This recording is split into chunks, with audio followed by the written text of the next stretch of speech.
Bismillahirrahmanirrahim. Assalamualaikum warahmatullahi wabarakatuh. Alhamdulillah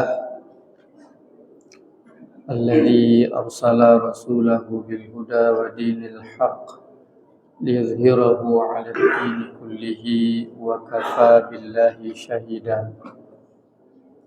Allahumma salli wa sallim ala nabiyyina wa habibina wa rasulina Muhammadin wa ala alihi wa ashabihi wa man tabi'ahum bi ihsanin ila yaumiddin, amma ba'd.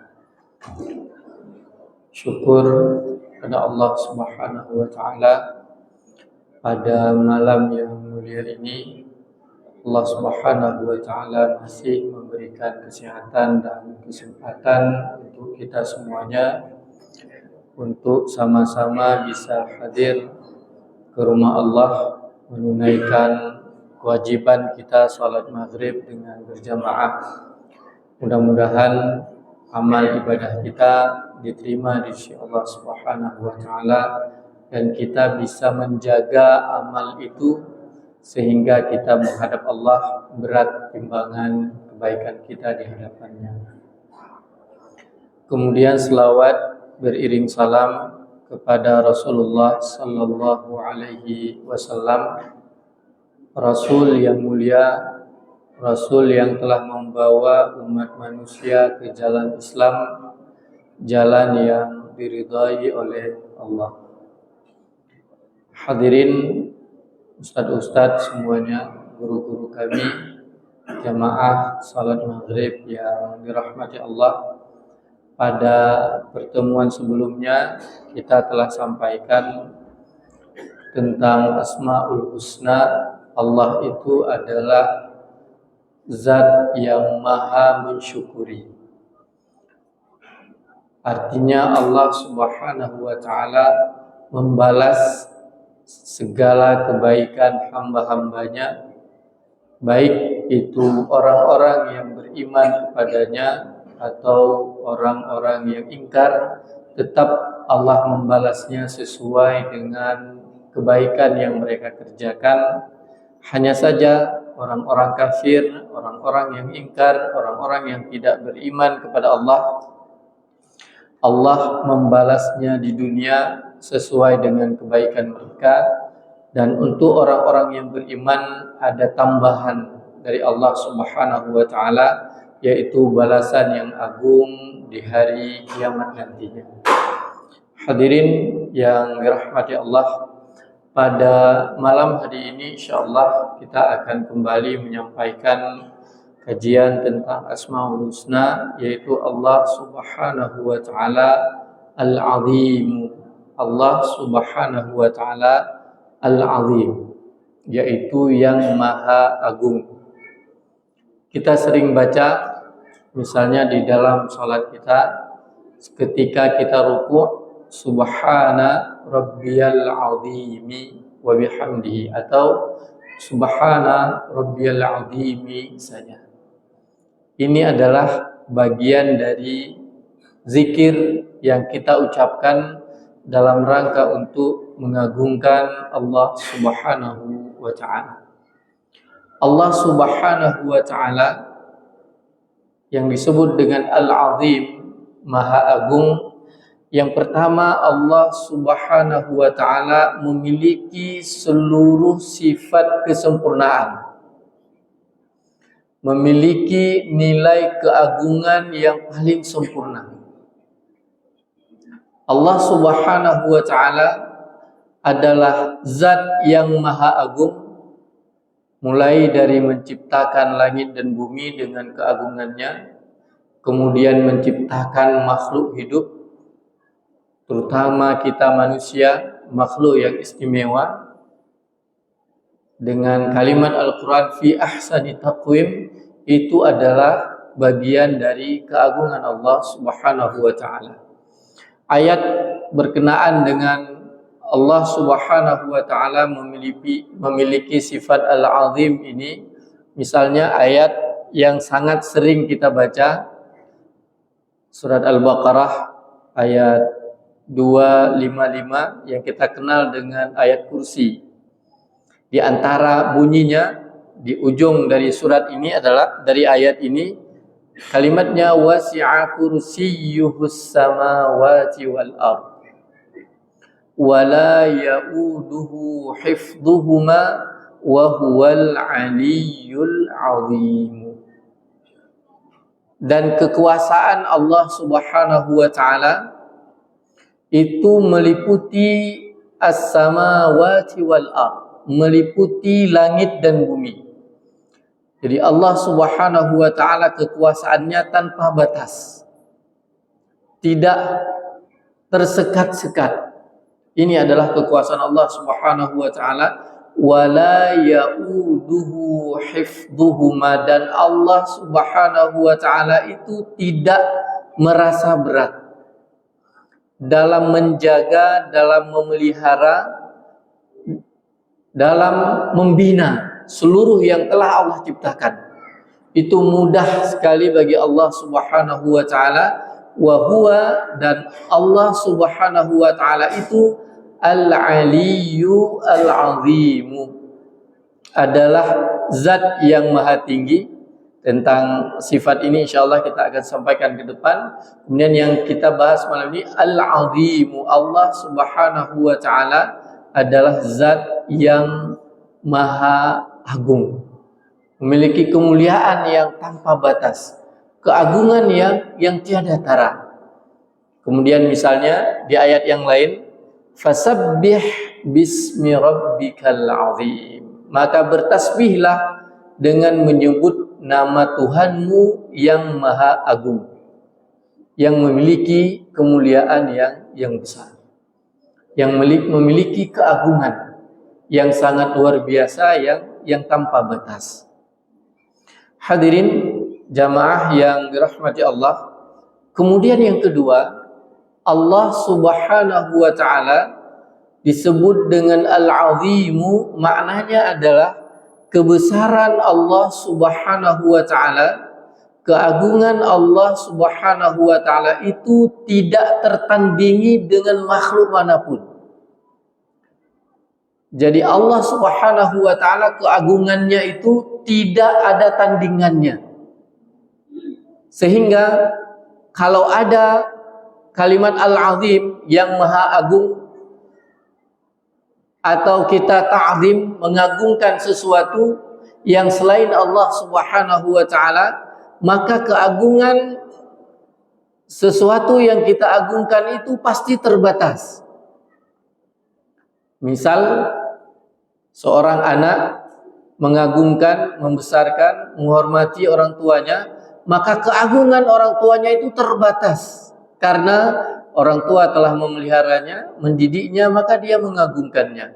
Atau kita mengagungkan orang-orang yang terhormat, atasan kita misalnya, yang kita ta'zim kepadanya, maka itu terbatas dengan kekuasaan yang dia miliki, yang orang tersebut miliki. Atau kita mengagungkan misalnya soko guru kita, ulama yang paling alim misalnya, maka itu hanya terbatas pada ilmunya saja. Atau kita mengagungkan seorang raja, seorang pimpinan, seorang presiden yang paling adil misalnya, yang bisa memakmurkan masyarakat seluruhnya, maka itu juga terbatas pada kepemimpinannya saja. Bisa jadi di sisi lain itu ada cacat, ada kelemahan, dan itu memang hanya sebatas pengagungan biasa.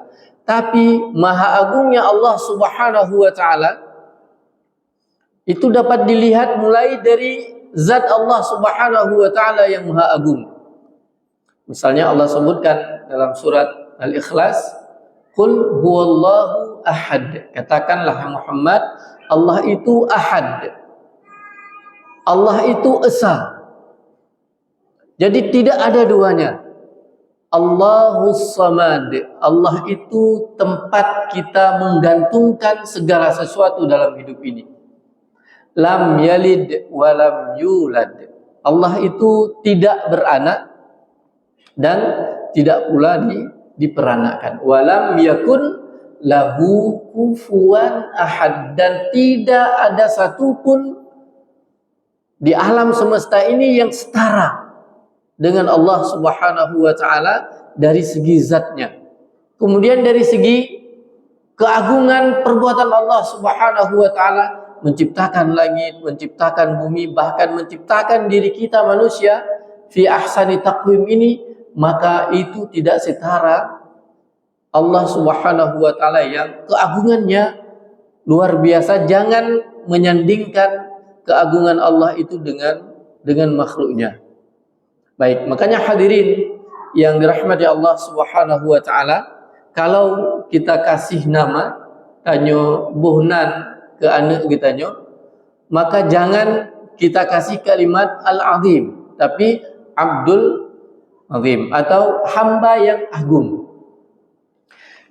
Jadi tidak boleh asma Allah itu langsung menjadi nama orang, terutama dengan keagungan ini, seperti Akbar misalnya, tapi itu dengan tambahan abdu di belakangnya, sehingga itu adalah hamba yang agung, hamba yang mulia, Abdurrahman, hamba yang pengasih, Abdurrahim, dan seterusnya.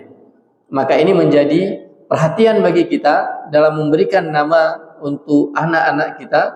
Maka jangan sampai nama itu adalah nama langsung nama Allah Subhanahu wa taala, sifat Allah Subhanahu wa taala, tapi kalau kita beri nama Asmaul Husna ini, itu sebaiknya kita tambah nama Abdu di belakangnya, kecuali ada beberapa nama yang nantinya yang itu misalnya dibolehkan oleh para ulama karena itu adalah sifat secara umum yang insyaallah kita akan sampaikan nanti di kesempatan yang lain.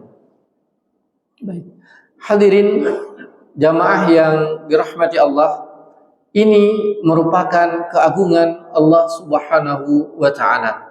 Kemudian tentang Asmaul Husna ini, yang paling penting bagi kita, bagaimana cara kita meyakini di dalam hati kita tentang keagungan Allah Subhanahu wa taala. Kemudian apa tindakan kita menjadi seorang hamba yang dengan tindakan itu kita telah mengagungkan Allah Subhanahu wa taala sesuai dengan keagungan dan ketinggiannya.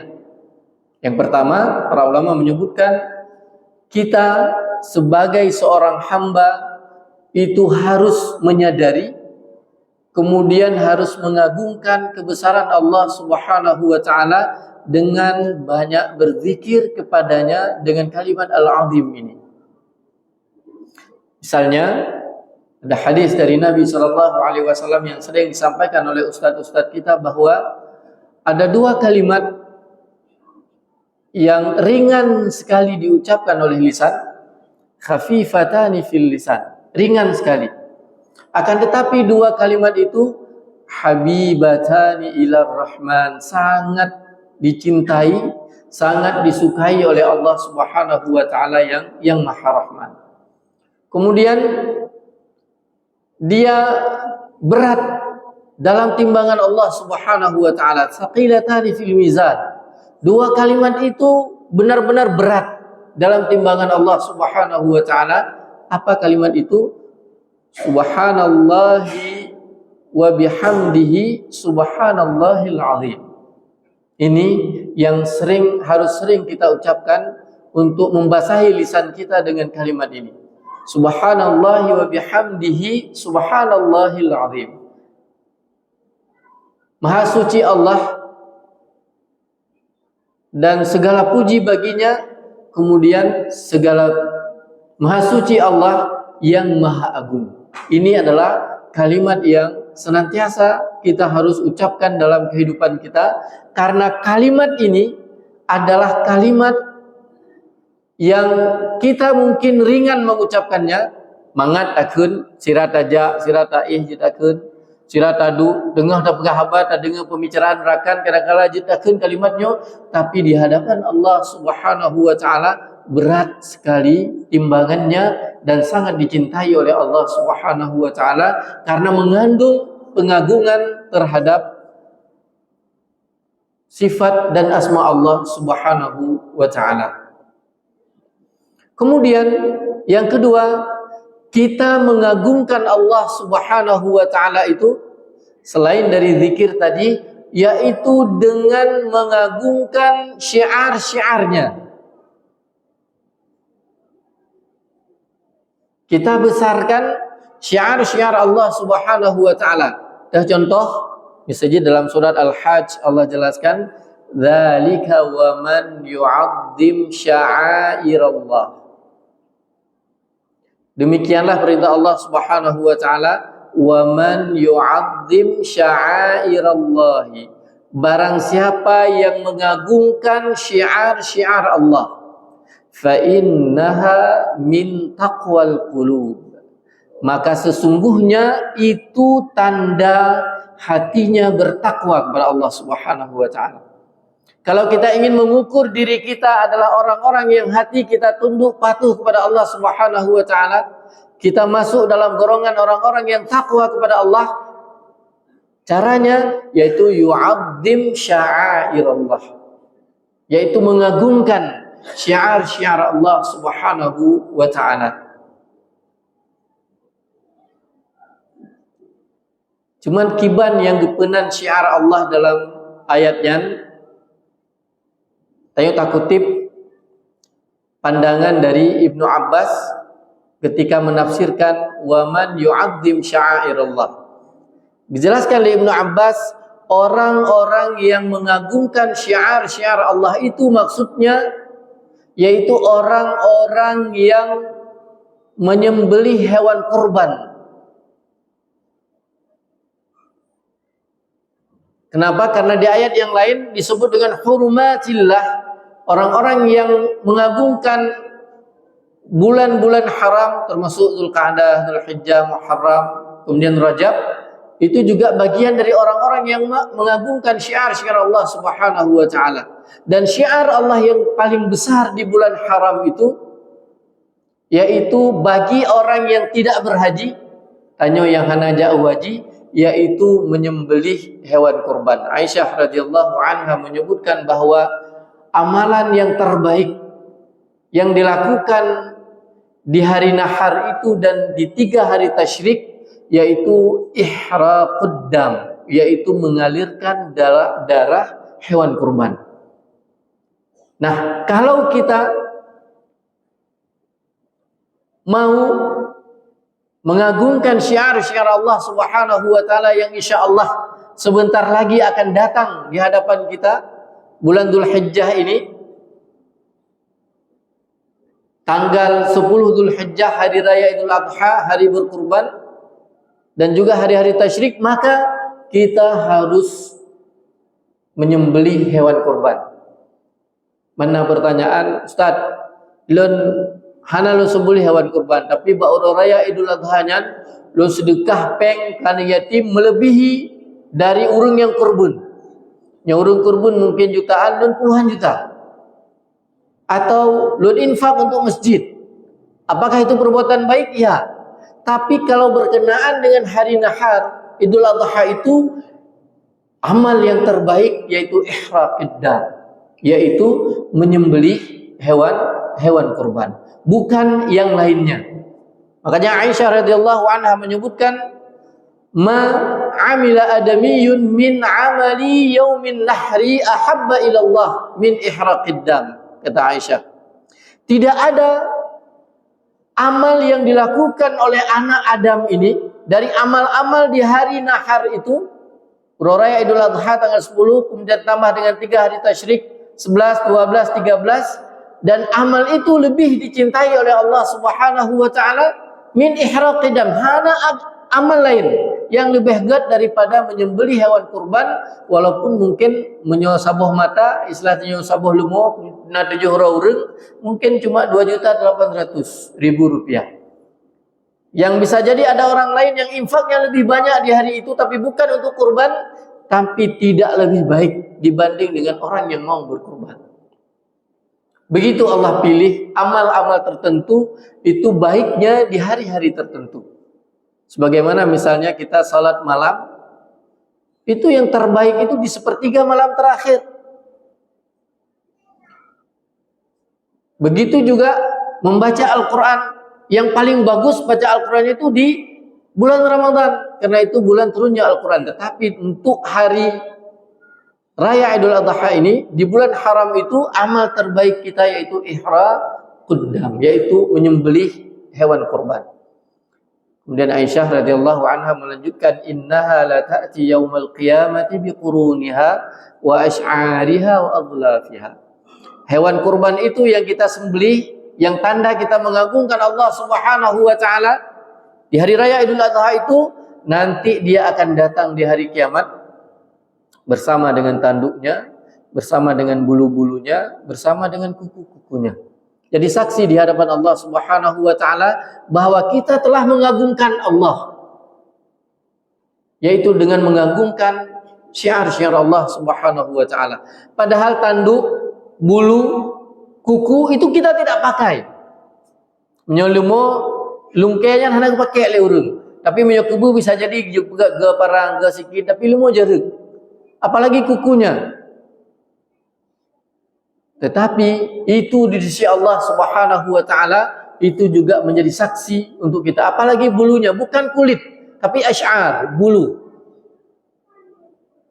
Yang itu yang nyentanya bah takrih mandum, tetapi itu di hadapan Allah Subhanahu wa taala sangat mulia sekali dan jadi saksi untuk kebaikan kita dalam mengagungkan syiar-syiar Allah Subhanahu wa taala di bulan haram itu. Kemudian wa innad dama la yaqa'u minallahi bimakanin qabla an yaqa'a minal ardh. Dan ketika kita menyembelih hewan kurban, dan makanya disuruh sunnahnya menyaksikan, kalau bisa kita sembelih sendiri yang berkurban itu, karena kenapa? Sebelum darah hewan kurban itu jatuh ke tanah, maka dia telah diterima di sisi Allah Subhanahu wa taala, sudah ditempatkan di sebuah tempat yang itu menjadi saksi di hadapan Allah tentang pengorbanan kita di dunia ini. Kemudian Rasul menyebutkan fatibu biha nafsan, maka perbagus, lapangkan jiwa kita dalam mengagungkan Allah Subhanahu wa taala di bulan haram ini. Ibnu Abbas disebutkan setelah dijelaskan tentang mengagungkan syiar-syiar Allah itu, yaitu menyembelih hewan kurban di bulan haram, di hari raya Idul Adha dan 3 hari tasyrik. Kemudian Ibnu Abbas menyebutkan bahwasanya cara kita mengagungkan Allah Subhanahu wa taala dengan menyembelih hewan kurban itu, maka pilih hewan kurban memiliki 3 ciri terbaik. Yang pertama kata Ibnu Abbas yaitu istisman, yaitu hewan kurban yang tumbun-tumbun. Menyawat tablo mentang agak hampah tumbun ji, maka gemukkan. Dan itu yang dilakukan oleh sahabat Nabi SAW. Misalnya Abu Umamah bin Sahal. Gebekali Abu Umamah, kami biasa menggemukkan hewan kurban di Madinah. Wa kanal muslimuna yusamminuna. Dan demikian juga orang-orang Islam yang lain, mereka menggemukkan hewan kurban. Jadi tidak serta-merta kita berkurban, tidak, tapi memang pilih yang paling gemuk. 2, kata Ibnu Abbas, yaitu istihsan, hewan kurban yang terbaik, yang paling good di antara di antara istihsan itu disebutkan oleh Nabi SAW, cara memilih hewan kurban yang terbaik itu adalah hewan kurban yang tidak memiliki cacat. Baik itu cacat matanya, disebut dengan aura misalnya, yang jelas dia cacat matanya, pekeh juling atau buta. Atau arja, disebutkan oleh Nabi, yaitu hewan kurban yang pincang. Bisa jadi cacat bawaan dari lahir, tumbun, tapi agak pincang, oh hijak hampah, hanagalak nagalan, tidak yang terbaik. Itu juga disuruh lihat oleh Nabi. Kemudian hewan kurban yang sakit, yang meri lemah, kemudian hewan kurban yang kurus, itu dihindari dalam kita berkurban. Kenapa? Karena Allah Subhanahu wa taala menginginkan kita yang ingin mengagungkan Allah itu, maka berikan sesuatu yang terbaik untuk Allah Subhanahu wa taala, yaitu istihsan. Yang ketiga, kata Ibnu Abbas, yaitu isti'dham, yaitu hewan kurban yang paling rayu. Menyofun beno yang tumbun, tapi nyo yang rayu. Di antara yang maka yang paling raya kita pilih. Maka insya Allah itu adalah bagian dari mengagungkan syiar-syiar Allah Subhanahu wa taala, yang Allah Subhanahu wa taala Al-Azimu. Cara kita mengagungkannya, maka kita pilih hewan kurban yang memiliki 3 kriteria ini. Yang paling gemuk, yang paling bagus, kemudian yang paling tumbun. Maka hadirin yang dirahmati Allah, Nabi SAW disaksikan oleh para sahabat pernah disebutkan oleh Anas bin Malik, Nabi SAW itu pernah berkurban dengan 2 kambing yang paling besar. Kemudian Anas bin Malik langsung mengikuti jejak Nabi, ge kurban 2 buah kambing yang raya-raya. Jadi 2 kambing sekaligus 1 orang. Kemudian begitu juga dengan sapi misalnya, maka kita pilih yang terbaik.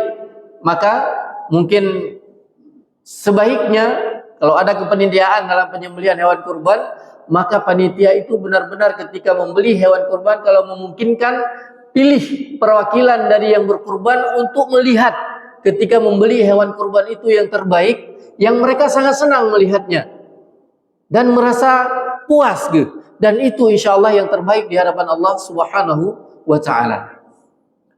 Man Ustaz, kamu kadang-kadang nasi kurung buah kelompok kurban, nasi kurung buah hewan kurban, tapi yang nasi kurung 6 roh barona hana 7 mangki bancara pun nasi kambing 6 buah. Kenapa tidak? Kalau memang kita 6 orang itu kita sembelih hewan kurban juga sapi, tak kumpul peng tayo lebih, nyorong lain yang kumpul 2 juta 800 tayo karena 6 tu mungkin truk tak kumpul 2 juta, insyaallah 6 juga 18 juta sama dengan orang lain. Atau hana tak kumpul ni lagi nyansit, maka cari mungkin sapi yang sedikit lebih kecil dibandingkan yang lain, karena sapi itu dagingnya itu lebih banyak daripada kambing. Karena kita ingin yang terbaik, istihsan. Oh Ustaz, kan ada 7, 6.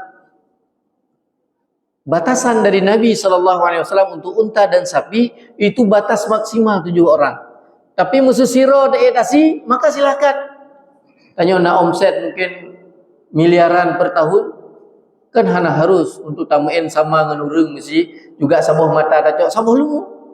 Yang paling raya dah pilih. Atau menyutanya mungkin kurang dari yang bacut, bisa jadi kan 7, 2 ada tampakat 7. Sampai-sampai pengusaha mesti 2 sasi sabuh. Dan itu tidak terlarang, bahkan itu lebih baik daripada 7. Kenapa? Karena berdua. Nyona lele atau batas maksimalnya 7. Yang hajat dia itu 7, 8 dapat sahabat. Itu tidak sesuai dengan sunnah Nabi SAW, karena Nabi sudah membatasinya untuk sapi dan unta itu adalah untuk 7 orang. Dan ini insya Allah kita lakukan. Kalau memang kita ingin berkurban tanpa kepanitiaan, siro itu tasir moh sabuh kambing atau sabuh lumu, maka itu silahkan, tidak mengapa. Menyatanya ingin kepanitiaan di kampung masjid karena yang bermanfaat untuk orang kampung kita, maka insya Allah tidak masalah, boleh sesuai dengan kemaslahatan yang kita inginkan. Atau mungkin kita satu jamaah masjid yang siang malam kita jamaah di sini, maka seluruh kita yang ikut pengajian yang sama-sama salat jamaah, cari di masjid kita ini yang terbaik, kemudian persembahkan untuk berkurban di hadapan Allah Subhanahu wa taala. Dan itu lan yanalallaha luhumuha wala dima'uha walakin yanaluhu taqwa minkum, kata Allah. Yang kita korbankan itu walaupun darahnya itu jadi saksi di hari kiamat, ditempatkan di sebuah tempat oleh Allah Subhanahu wa taala, tapi itu bukan untuk Allah. Dagingnya juga bukan untuk Allah Subhanahu wa taala. Yang Allah inginkan dari kita nilai takwa kita, ketundukan kita kepada Allah Subhanahu wa taala dan pengagungan kepadanya. Ini yang Allah inginkan, dan insyaallah dalam rangka untuk mengamalkan Asmaul Husna Al-Azim, maka kita harus berkurban. Hadirin yang dirahmati Allah, kalau kita lihat, kalau kita baca mungkin di kitab atau di internet kita baca, itu mazhab Hanafi itu mewajibkan kurban setiap tahun bagi orang yang punya sa'ah, punya kemampuan. Tapi dalam mazhab Imam Asy-Syafi'i, beliau menyebutkan itu sunnah muakkadah, sunnah. Tapi Imam Syafi'i menyebutkan batasan kemampuan yang dimiliki oleh seseorang itu bukan persoalan kaya, tapi sa'ah itu disebutkan oleh Imam Syafi'i dalam menjelaskan tentang kurban ini, yaitu orang yang punya kecukupan untuk menafkahi dirinya dan keluarganya di hari raya itu, tanggal 10 sampai tanggal 13 di hari tasyrik. Kemudian kalau dia punya kelebihan harta melebihi itu, maka dia sudah disunnahkan berkurban. Tanya oleh tabla wajah baru Umid, kalau kita anggap ini sebuah kebutuhan, kalau kita sediakan makanan mulai seimbang mugang dan sebagainya, kemudian napeng langkeh 2 juta tu, kurban cuma 2 juta lepar tu, maka itu sudah disunnahkan berkurban. Kalau kita punya uang seperti itu tidak mau berkurban, apa kata Nabi SAW? Man kana lahu sa'ah, barang siapa yang memiliki kemampuan, falam yudahhi, dia tidak mau berkurban, fala yaqrabanna musallana, dia tidak boleh dekat dengan tempat salat kami di Idul Adha itu. Tegas sekali Nabi SAW menyebutkan. Apalagi kita misalnya tanya wali tak sediakan untuk anda mit mandum pulsa HP yang mit urut rumah kali tabung mandum, ada yang belah HP dalam 10 juta, nah yang belah HP sampai 20 juta mesti atau lebih, nyo iPhone 15, kemudian Samsung S20 dan sebagainya. Tetapi dengan HP yang seperti itu kita bawa di Idul Adha, kita tidak berkurban. Bagaimana kita malunya kepada Allah Subhanahu wa taala? Apalagi misalnya kalau di masjid kita misalnya mungkin ada panitia di sini, saya tidak tahu, itu panitia sudah melihat orang-orang yang berkurban itu rata-rata orang yang punya Honda saja. Kenapa tahu urung kurban? Tapi tiba-tiba karena mereka jamaah, di sini kita bagi semua, maka urang yang cok si kurban, nyan urang geek moto ke cok si kurban. Sedangkan yang kurban nyan geek Honda. Betapa malunya kita di hadapan Allah Subhanahu wa taala. Baik dah fikir malu dengan orang lain. Tapi malu kita di hadapan Allah Subhanahu wa taala. Kemampuan kita lebih besar, akan tetapi yang berkurban itu adalah orang yang lebih kecil kemampuannya dari kita. Bahkan Imam Ahmad bin Hanbal menyebutkan tentang mengagungkan Allah Subhanahu wa taala di Idul Adha ini, beliau menyebutkan yang disebut dengan sa'ah di sini, kalau kita punya kemampuan kemudian kita berhutang sementara waktu pada orang untuk berkurban dan kita pastikan bisa membayarnya, gajian, tabayu glah hutang dan sebagainya, atau naurung peng di luar naik gejuk lop tabayu maka kalau kita punya kemampuan itu, kita bisa pastikan bayar hutang itu, maka silakan berhutang untuk kurban, kata Imam Ahmad. Begitu cara mengagungkan syiar-syiar Allah Subhanahu wa taala. Tapi kadang-kala hadirin yang dirahmati Allah, tayo tamutang dah buat rumah, tayo tamutang dah belah Honda, tamutang dah belah motor, tamutang dah belah HP, tapi hendak mutang untuk kurban. Alasan kiban cara ada kurban mutang, padahal dibolehkan oleh para ulama. Untuk dunia kita berhutang sekuat tenaga kita dan kemampuan kita lakukan. Bagaimana untuk akhirat kita dalam rangka untuk mengagungkan syiar Allah Subhanahu wa taala? Tidakkah kita malu kepada Allah ketika tayo tamutang dah belah HP, karena galak HP lagak, tamutang, tak cicil dan dah bayu, tapi untuk kurban kita enggak kita lakukan seperti itu. Makanya orang yang berkurban itu, kata para ulama, itu bukan orang kaya, tapi orang yang punya keinginan untuk berkurban. Makanya kalimatnya sa'ah, bukan ghina, bukan orang kaya, tapi orang yang punya keinginan dan kemampuan dalam berkurban. Maka hadirin jamaah yang dirahmati Allah, ustaz-ustaz yang mulia, maka kita pastikan insyaallah di hari raya kurban ini, walaupun kehidupan kita sulit di masa-masa sekarang, tapi insyaallah kita harus pastikan diri kita minimal dalam satu keluarga, kata Nabi SAW, kalau ada kemampuan itu dalam setiap tahun itu ada udhiyah yang dikorbankan, ada ihraqud dam di rumah itu.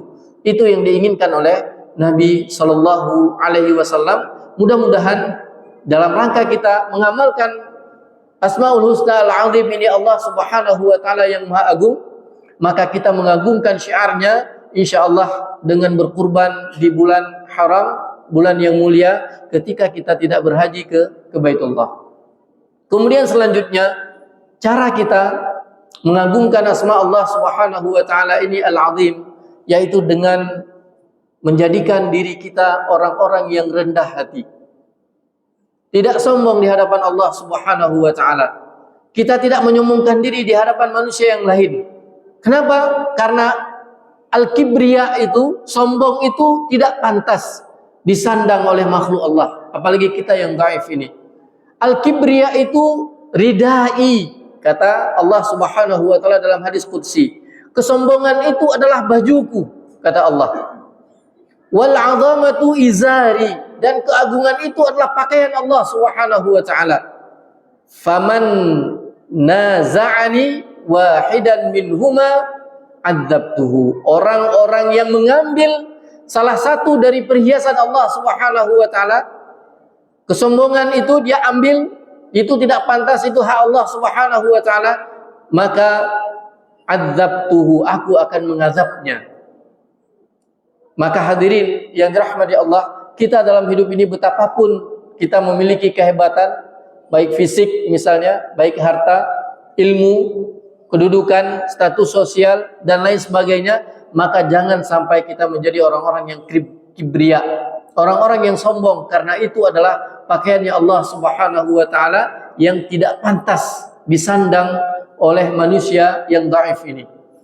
Dan rendah hati ini, itu adalah ciri-ciri orang-orang yang beriman, orang-orang yang bagus imannya kepada Allah Subhanahu wa taala. Sedangkan sombong, kata Nabi sallallahu alaihi wasallam, la yadkhulul jannah. Urung-urung menyona pakaian sombong bak diri gonyan, kata Nabi, la yadkhulul jannah man kana fi qalbihi mithqalu habbatin min kibrin. Ya, Ustaz. Baik. Kita diwajibkan berubah. Kalau mazhab Syafi'i sunnah hukumnya. Sunnah ya, sunnah. Tapi kita disunahkan sebelum Lebaran. Iya. Setelah Lebaran, bukan sebelum. Sedangkan kita ini ada beberapa pendapat bahwa Lebaran itu ada di tanggal. Iya. Baik. Jadi itu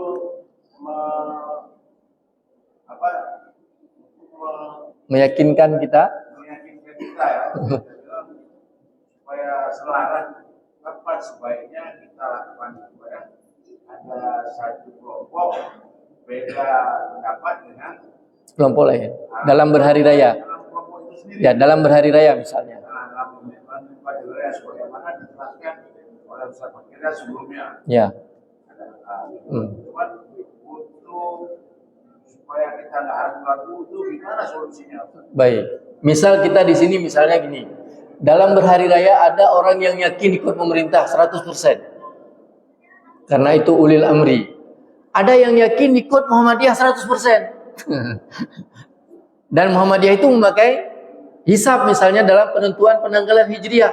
Sedangkan pemerintah itu NU itu ada kesepakatan Mabim namanya. Itu musyawarah Menteri Agama itu dia dari Indonesia, Malaysia, Singapura, Brunei. Kemudian sehingga keputusan hisab itu kadang-kala berbeda dengan keputusan ru'yah.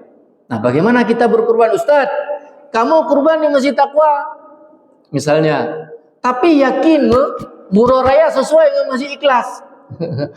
Misal Pak ya, kita kurban di Masjid Taqwa misalnya, tapi kita berlebaran sesuai dengan Masjid Ikhlas. Karena Ikhlas itu ikut pemerintah dalam hari raya, Masjid Taqwa itu ikut fatwa tarjih Muhammadiyah.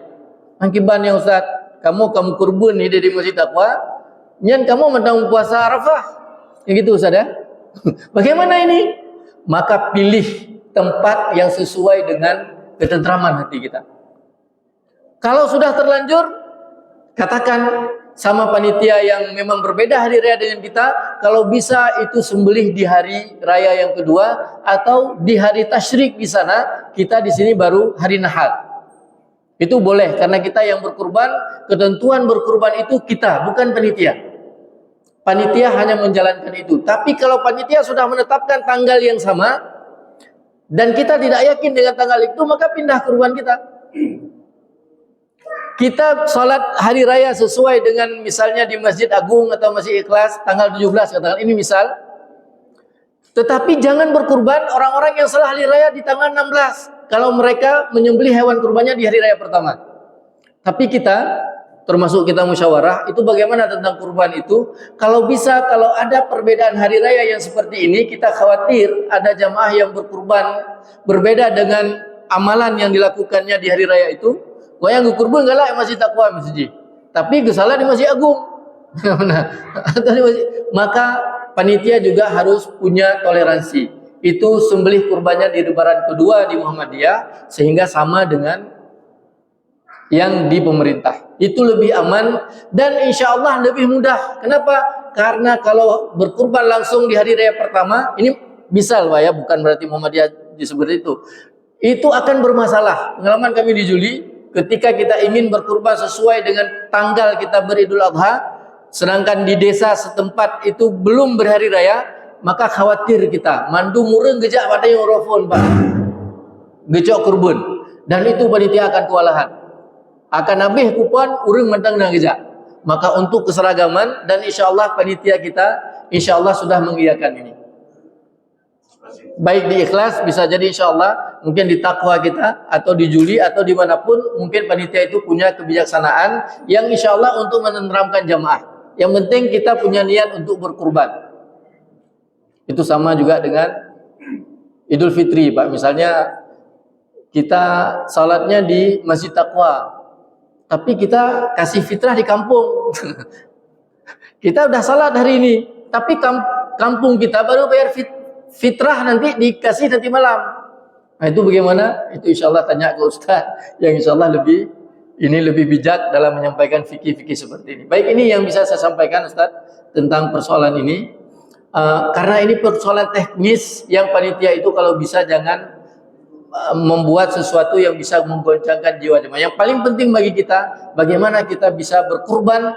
Kalau kita bisa berkurban sendiri di rumah kita, kita sembelih, itu bagus. Kita kasih untuk orang-orang terdekat kita, kemudian orang miskin di dekat rumah kita. Kalau kita sembelih di desa kita, itu bagus. Kita kasih untuk desa kita, baik orang miskin maupun kerabat-kerabat kita. Kalau kita kasih untuk masjid kita, itu juga bagus. Yang makan itu jamaah-jamaah yang sering salat di samping kita insya Allah, dan itu semuanya yang terbaik. Kalau kita punya lembaga, misalnya bapak-bapak ada di lembaga tertentu, tempat kerja misalnya ada sembelih hewan kurban, di sekolah guru-guru misalnya kumpul uang untuk kurban 7 orang misalnya ada beberapa sapi, itu juga dibenarkan. Yang paling penting bagaimana peran kita dalam mengagungkan Allah Subhanahu wa taala di bulan-bulan yang haram ini, di bulan Dzulhijjah terutama, itu bagaimana kita upayakan diri kita benar-benar bisa berkurban. Dan insya Allah itu dapat pahala besar di hadapan Allah Subhanahu wa taala. Tinggal teknisnya nanti itu agar kita nyaman, itu kita sesuaikan dengan kondisi diri kita dan ilmu yang ada pada diri kita dan di tempat salat kita insya Allah. Semoga tidak ada masalahnya. Mungkin ini yang bisa saya sampaikan untuk malam yang mulia ini, yaitu tentang Asmaul Husna Allah Subhanahu wa taala Al-Azim, yang Maha Agung. Maka keagungan Allah Subhanahu wa taala itu tanpa batas. Tinggal bagaimana kita hambanya dalam mengagungkan Allah, baik dengan zikir kepadanya, mengagungkan syiar-syiarnya, kemudian juga rendah hati di hadapannya dan di hadapan manusia yang lain, sehingga kita tidak menggunakan hak Allah yang itu tidak menjadi hak kita, yaitu tentang kesombongan ini. Mudah-mudahan ada manfaatnya. Hadanallahu wa iyyakum ajma'in. Subhanakallahumma wa bihamdika asyhadu an la ilaha illa anta astaghfiruka wa atubu ilaik. Wassalamualaikum warahmatullahi wabarakatuh.